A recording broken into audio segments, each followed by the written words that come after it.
Hello everyone, good morning to all of you. स्वागत है आप सभी का नौकरी जीएस पे। तो दोस्तों, हम लोग जैसा कि पिछली वीडियो में डिस्कस कर चुके हैं दर्पण और लेंस से संबंधित बनने वाले प्रतिबिंब के बारे में, और उनसे संबंधित जितने भी कंफ्यूजन था उन सब पे हम लोग डिस्कस कर चुके हैं। तो उन्हीं से रिलेटेड हम लोग 20 क्वेश्चन का एक सीरीज लाए हैं, जिसमें से जितने भी पढ़े हुए हैं हम लोग उन सब पे जो भी था वो कंफ्यूजन क्लियर हो जाएगा इन ऑब्जेक्टिव क्वेश्चन से।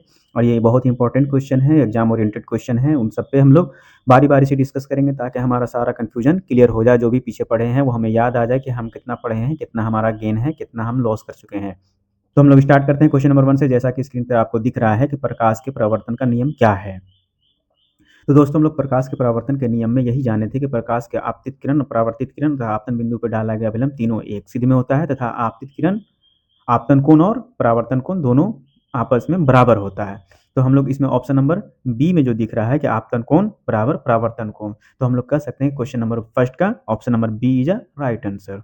अब आते हैं दोस्तों क्वेश्चन नंबर 2 में। क्वेश्चन नंबर 2 आपका कह रहा है कि समतल दर्पण में बनने वाली प्रतिबिंब कैसी होती है। बहुत ही कंफ्यूजन वाला क्वेश्चन है, बहुत ही इंपॉर्टेंट क्वेश्चन इसको माना जाए, क्योंकि ये क्वेश्चन ऐसा है जिसमें हमेशा कंफ्यूजन रहता है। क्योंकि समतल दर्पण में प्रतिबिंब उल्टा बनता है, लेकिन वो भी उस तरह का उल्टा नहीं बनता जिस तरह से अवतल दर्पण और उत्तल लेंस में बना था।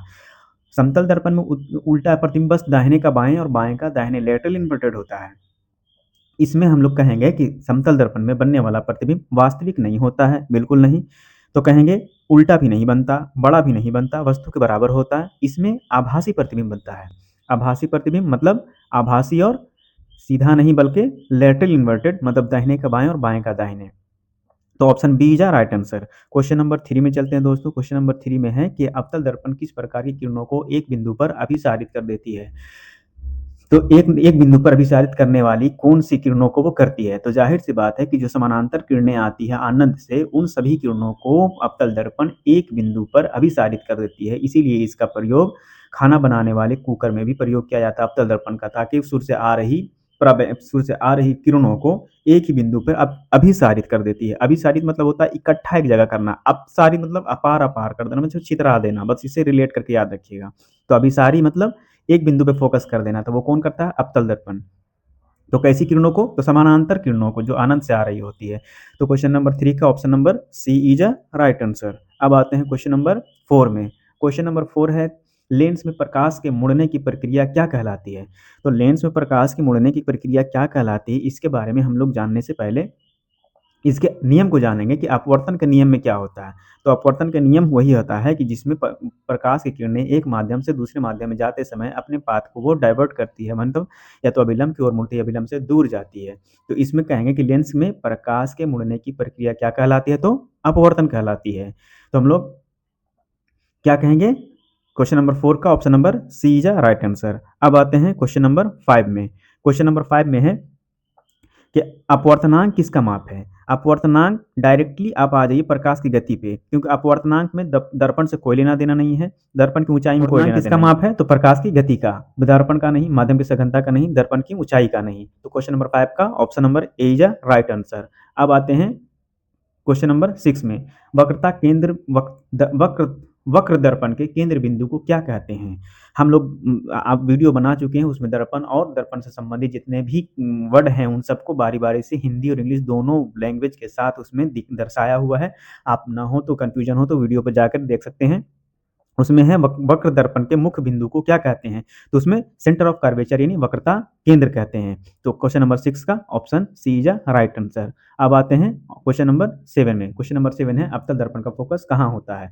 इसमें याद रखिए दोस्तों, अवतल दर्पण और उत्तल लेंस, अवतल दर्पण और उत्तल लेंस में फोकस दूरी कहाँ होता है, किसका, ये जरूरी याद रखना है। जैसे कि अवतल दर्पण का हम लोग जैसे भी प्रतिबिंब बना रहे थे, तो उसमें किरणें जिस तरफ वस्तु थी उसी तरफ परिवर्तित होकर कट रही थी, तो उसी तरफ फोकस थी। तो कहेंगे कि दर्पण के आगे ही होता है उसका फोकस। उत्तल दर्पण में दर्पण के पीछे काल्पनिक उसका फोकस होता है। तो हम लोग कहेंगे कि ऑप्शन क्वेश्चन नंबर 7 का option B is a right answer. अब आते हैं क्वेश्चन नंबर 8 में। अपवर्तन का नियम किसके द्वारा दिया गया था। ये बहुत ही कॉमन क्वेश्चन है, लेकिन बहुत ही इंपॉर्टेंट क्वेश्चन है। ये क्वेश्चन नंबर 8 में है अपवर्तन का अपवर्तन का नियम किसके द्वारा दिया गया था। तो क्वेश्चन नंबर 8 बहुत ही इजीली है, हम लोग जानते हैं कि स्नेल्स लॉ क्या होता है। स्नेल्स ने ही अपवर्तन का नियम दिया था साइन आई और साइन आर का, तो इसमें स्नेल्स लॉ हो जाएगा। तो क्वेश्चन नंबर 8 का option C is a right answer. Question 9 आते हैं। क्वेश्चन 9 में है कि उत्तल लेंस किस प्रकार का लेंस है। हम वीडियो में बहुत ही अच्छे से डिस्क्राइब करके बताया जा चुका है, पीछे वीडियो में जाकर देख सकते हैं अगर कन्फ्यूजन हो तो, कि अभिसारी किसको कहेंगे, अपसारी किसको कहेंगे। अभी भी प्रोबेबली हम लोग डिस्कस कर चुके हैं इसका, कि जो किरणों को, जो अनंत से आ रही समानांतर किरणों को एक जगह फोकस कर दे उसे अभिसारी, और जो एक जगह के किरणों को छितरा दे, फैला दे, उसे अपसारी कहेंगे। तो उत्तल लेंस क्या करता है, एक किरणों को एक जगह अभिसारित करता है, तो उसे कहेंगे एक जगह इकट्ठा कर देने वाली किरणें होती, जैसे हम लोग देखे हैं पहले इंस्ट्रूमेंट बॉक्स में निकलता था एक उत्तल लेंस वाला, और उसको हम लोग सूरज की रोशनी में रखते थे, तो उसका फोकस जहाँ पर बनता था वहाँ पर कागज का पेपर रखते थे, उससे वो जल जाता था। तो वो क्या करता था, सूरज से आ रही समानांतर किरणों को एक जगह वो फोकस कर देता था, जिससे वो हीट से वो आग पैदा कर देता था। तो क्या करता है, उत्तल लेंस अभिसारित करता है। क्वेश्चन नंबर 9 का option B is a right answer, अभिसारित। क्वेश्चन नंबर 10, क्वेश्चन नंबर 10 में है अवतल लेंस किस प्रकार का लेंस है। तो जैसे वो, अब जाहिर सी बात है उत्तल लेंस जो अभिसारी है, तो अवतल लेंस अपसारी हो जाएगा। तो क्वेश्चन नंबर 10 का बी अपसारी is a right answer. Question number 11 में है, 11 में दर्पण सूत्र क्या है। दर्पण सूत्र लेंस दोनों याद रखिएगा, 1/f equal to 1/v plus 1/u होता है, जबकि लेंस में क्या होता है, 1/f equal to 1/v minus 1/u हो जाता है। तो ये हम लोग याद रखेंगे, दर्पण सूत्र यही होता है। क्वेश्चन नंबर 11 का option A is a right answer. Question number 12 में आते हैं, अपवर्तन के कारण क्या बदलता है। अपवर्तन के कारण वेग बदल जाता है। याद रखेंगे हम लोग, दिशा, वेग, माध्यम, तीनों में ये वेग बदल देता है अपवर्तन के कारण। तो बी 12 का बी इज राइट आंसर। अब आते हैं क्वेश्चन नंबर 13 में, मायोपिया का सुधार किससे किया जाता है। वैसे तो ये क्वेश्चन ह्यूमन आई यानी मानव नेत्र से संबंधित है, लेकिन ये प्रकाश में है और वो दर्पण लेंस का प्रयोग किया जाता है इसके सुधार के लिए, इसीलिए लेंस में भी इसे हम लोग पढ़ लेंगे। क्योंकि मायोपिया और हाइपरमेट्रोपिया इन दोनों का कंफ्यूजन होता है, तो हम लोग एक वर्ड से रिलेट याद करेंगे, रिलेट करके, जैसे कि हाइपरमेट्रोपिया मतलब दूर दृष्टि होता है, तो दूर दृष्टि मतलब होता है दूर और उत्तल, इनमें प्रोनाउंसिएशन से मिलाएंगे दूर उत्तल, इसको मिला करके हम लोग करेंगे तो हाइपरमेट्रोपिया का उत्तल लेंस हो जाएगा और मायोपिया का अवतल लेंस हो जाएगा। तो क्वेश्चन 13 का B is a right answer. अब आते हैं क्वेश्चन नंबर 14 में बस जस्ट इससे पहले डिस्कस किए, हाइपरमेट्रोपिया मतलब दूर दृष्टि दोष, दूर का मतलब उत्तल, याद रखेंगे। हम लोग वर्ड को अंग्रेजी में भी याद रखना बहुत जरूरी होता है, क्योंकि हिंदी क्वेश्चन में अंग्रेजी वर्ड दे दिए जाते हैं, जिससे हमें बहुत ही कंफ्यूजन होता है। तो हमें इंग्लिश वर्ड को भी याद रखना बहुत जरूरी है, क्योंकि हिंदी मीडियम से भी दे रहे हैं लेकिन इंग्लिश रहेगा, और इंग्लिश में जाएंगे तो वो इंग्लिश में ऑलरेडी रहेगा ही। तो हम लोग को इंग्लिश वर्ड को भी फोकस करते हुए चलना है, उसे समझते हुए चलना है, ना कि हिंदी वर्ड को इग्नोर करिएगा। दूर दृष्टि निकट दृष्टि जानने के लिए हाइपरमेट्रोपिया मायोपिया नहीं जानेंगे तो दिक्कत कर जाएगा आगे चल करके। तो क्वेश्चन नंबर 14 का क्या हो जाएगा, बी बॉल मतलब उत्तल lens is a right answer. Question number 15 में आते हैं, वास्तविक प्रतिबिंब कब बनती है। वास्तविक प्रतिबिंब हम लोग देख रहे थे उत्तल लेंस और अवतल दर्पण में बन रहा था, तो कब बन रहा था, जब किरणें वास्तविक रूप से एक दूसरे से कट रही थी तभी बन रहा था। काल्पनिक रूप से कटने वाली किरणें आभासी और सीधा होता है, यानी काल्पनिक और सीधा हो जाता है। तो क्वेश्चन नंबर 15 का option A is a right answer. अब आते हैं क्वेश्चन नंबर 16 में। क्वेश्चन नंबर 16 है, प्रकाश की गति किसमें कम होती है। प्रकाश की गति डिपेंड करता है माध्यम की सघनता के ऊपर। अब आप चारों ऑप्शन में देख लेंगे कि किस माध्यम में सघनता ज्यादा है, जिस माध्यम में सघनता ज्यादा होगा प्रकाश की चाल उसमें कम हो जाएगी। तो यहाँ वायु, निर्वात, कांच, धातु है। तो वायु निर्वात में कंफ्यूजन है, तो जैसे कि वायु में कुछ ना कुछ माध्यम तो है ना वो, तो निर्वात में प्रकाश की चाल सबसे अधिक हो जाएगी। तो 16 का B is a right answer. अब आते हैं क्वेश्चन नंबर 17।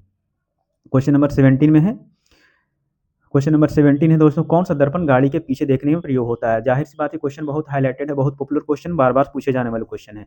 साइड मिरर यानी पीछे देखने के लिए तो हम लोग उसमें उत्तल दर्पण का प्रयोग करते हैं। उत्तल दर्पण का साइड मिरर में प्रयोग करते हैं, क्योंकि उसमें काल्पनिक और सीधा और वस्तु से छोटा और बहुत दूर से आ रही वस्तुओं को एक फोकस पे हमें बहुत दूर से बहुत अच्छा स्पष्ट दिखा देता है, इसीलिए हम लोग उत्तल दर्पण का प्रयोग करते हैं।